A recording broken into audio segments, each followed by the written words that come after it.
But we're joined here by Rose Lavelle, Nealy Martin, Emily Sonnett, Tierna Davidson. You recognize all of them. Rose, do you want to just start us off with Xavier's big win over UConn the other day? And no, let's talk about preseason. Let's start off here with just the four of you. How excited you're to be back here getting ready for the 2025 season, and then we'll open it up for questions. Yeah, I mean, as Jeff said, we're super excited for this upcoming season. It's a new group. We're really excited about our preseason trip and getting together and seeing how all the different pieces fit together. Anyone else want to jump in? Get warmed up? Okay, that was great. All right, so we'll pass the mic around here. Make sure you say your name and publication or outlet and fire away. Who wants to go first? Okay. Go ahead, Seth. Hi, Pardeep Katchery, CBS Sports. Rose, just a quick one. How are you feeling? How's it going? Yeah, I'm feeling good.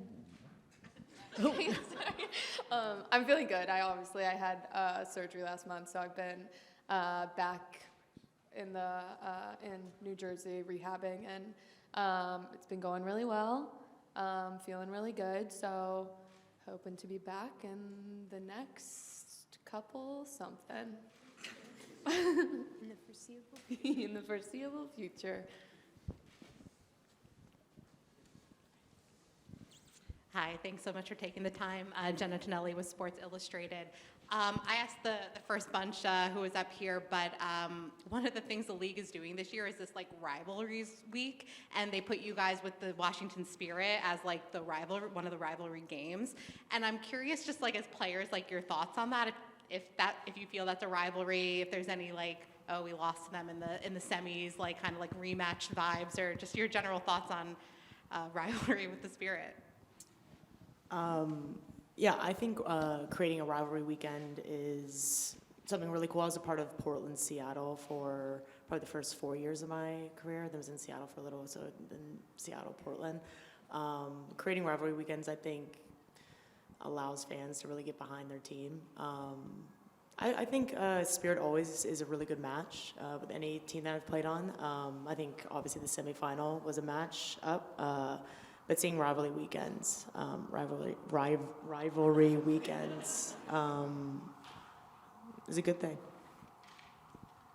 Hey, Perry Sook from Pix 11 Sports in the back here. Just as you guys are, trying to figure out what this team is, just how important is this preseason time in Spain? What are you guys looking to get out of that time as we head into the season, especially, with Rose coming back in the foreseeable future? I haven't talked yet, so I guess this is mine. I think it's really important for us to have this time together, both on and off the field, to continue to strengthen the relationships that we have with the returning players and to welcome the rookies and the new players that we have and kind of fold them into the style that we're trying to create. So to be able to have this time is something that we're really looking forward to, and to be able to spend a lot of it together is something we're excited about. I think for Rose, Sonnett, and I, it's a nice new feeling for us because last preseason we were gone a lot for the Gold Cup, so to be able to have a lot of time together that's uninterrupted is really important. Hi, Maddie Kenny with the New York Post. For any four of you or anyone, there were obviously a lot of like big off-season departures from this team, Williams and Ryan being two of them. Just what were your reactions to that? And then this second half of that question is the addition of Gabby. What does she bring to this team, and how does she kind of help fill voids that might have been left with their departures? Yeah, I think in professional sports in general, there's always a lot of turnover. People have to do what's best for them and for their career at that time. And Gabby, we're super excited to welcome her into Gotham and see, her presence on the field and how she fits into our style and how we can incorporate her talent into what we do.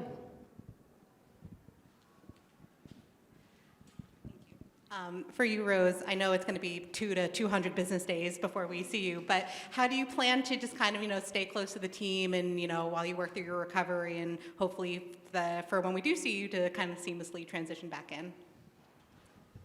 Yeah, I think anytime you have an injury, it's obviously not ideal, but I think like finding the silver lining in it. So even if I can't have like the impact on the field that I'd like, I think it's finding a way to be impactful off the field too. And now being a returning player, leaning more into kind of a leadership role off the field, and really excited. I get to go to Spain with the team and continue my rehab there. So I think, like Tierna said, that's going to be like a really big time for all of us to continue to build relationships with people we know, and then build new relationships with all the incoming players as well. So yeah, I think it's just about finding my voice off the field a little more, and making sure I can still like help the team in whatever way I can. Hey guys, me again. Obviously, 2 months into the season, you guys have that massive CONCACAF game, right in there. How do you guys balance, priority and preparation in regular season? Is there any difference in how you prepare for those games and how you prepare for your NWSL games? Anyone? I think it's a lot about compartmentalizing and focusing just on the game that's in front of you. I think that we are all capable of just being ready for whatever is coming to us on the weekend, and whether that is an NWSL game or a CONCACAF game, it's approaching it in a similar way in terms of preparation and scouting a team and being prepared for what is to come. But it is really just about focusing on that game that is that weekend and executing what we are expected to do. I see your job, CBS Newspath. I think along a similar vein, with 23 being a World Cup year, then 24, the Olympics, 25 looks to be a quote-unquote quieter scheduling year. How does that go into your goals for this season as players? I'll say for me, I feel like this is actually might be one of my first seasons that I've had off from like a tournament perspective. So I think I'm excited to be able to like be with my club team for the entire year and not have little spurts where we're away for longer periods. I think it like helps us build even like better relationships the longer you get to be with people, like the more you get to know them and their tendencies on and off the field. So I think it's like something that's like gonna only make us better, but I think also with that being said, like we're also very familiar with having to like be in and out of our club environment, and it's something that we're used to and know how to balance. But yeah, I think it'll be a little bit different, but I'm excited for it.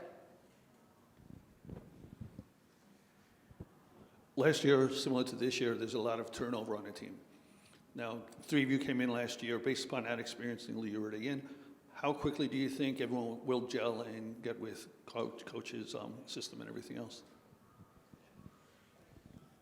I think we kind of just touched on it as a whole group, being able to go on this preseason trip and being inviting with the new players that are in, and kind of like Rose was just saying in the question before, this is the first time I think in a long time that we won't be taken away for periods of time. So not only preseason, but for the whole entire year, being able to get everyone to gel in. I think in any professional team, it takes a few months, but we have preseason to look forward to layer some of that stuff in. Sorry, me again.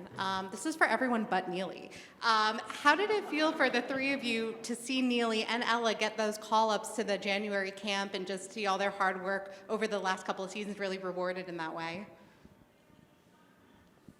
I think we were all very happy to see them both on the roster and to see a lot of hard work pay off. I think we see both Ella and Nealy day in and day out in the environment prove to us and to the coaches how valuable they can be on the field. So to see that pay off in a big way, to get a call up to the national team is something that's so special, and I know that they've worked very hard to get to that point. So we hope it's just the beginning of many more call-ups, but it was very fun to have them both there. Did you have fun? The most. Hey guys, coming off, or into 2023, not too many expectations, but then obviously the miracle run, then obviously playing last season with those expectations. Was there a difference in the pressure you guys felt as a club coming off a championship year, and how does that go now, coming off a semifinals run into this season? This one's for only Nealy. No, I think, every game we kind of prepare the same way, whether it's a semi, whether it's a final. 2023, there really wasn't any expectations for us coming in, just because it was a completely new team. In 2024, we brought in some great talent. These ladies beside me. So I think there were, but we're professionals and we're ready for that. We're ready for the challenge. And we just saw the semi and the playoffs as another game and another challenge to attack. Hi, Melanie Ancide with The Athletic. Of course, every year I feel like there's bigger news with the bigger transfers, bigger deals within the women's game. I'm curious what you think of Naomi Girma's recent news and her transfer, and what that kind of says about the state of the NWSL, but also the state of just women's soccer as a whole.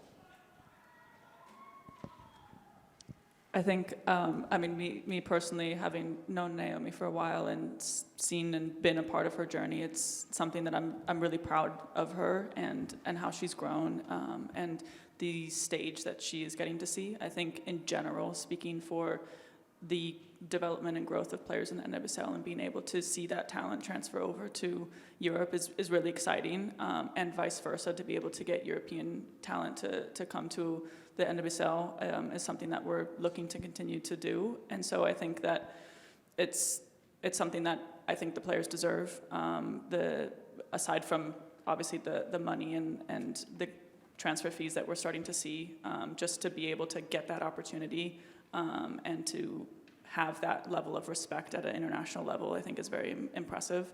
So I think we're very excited to see her over there. I think that probably some of our forwards are excited to not have her here anymore. But yeah, we're really excited to see what she does at Chelsea. I guess with the trip international, with the trip internationally, can you just reflect how special that's going to be able to be a part of that and to be able to bring the Gotham FC brand to the people overseas, and how radical that's going to be for all of you? I think what we had said earlier, we were there only half the preseason last time, if that.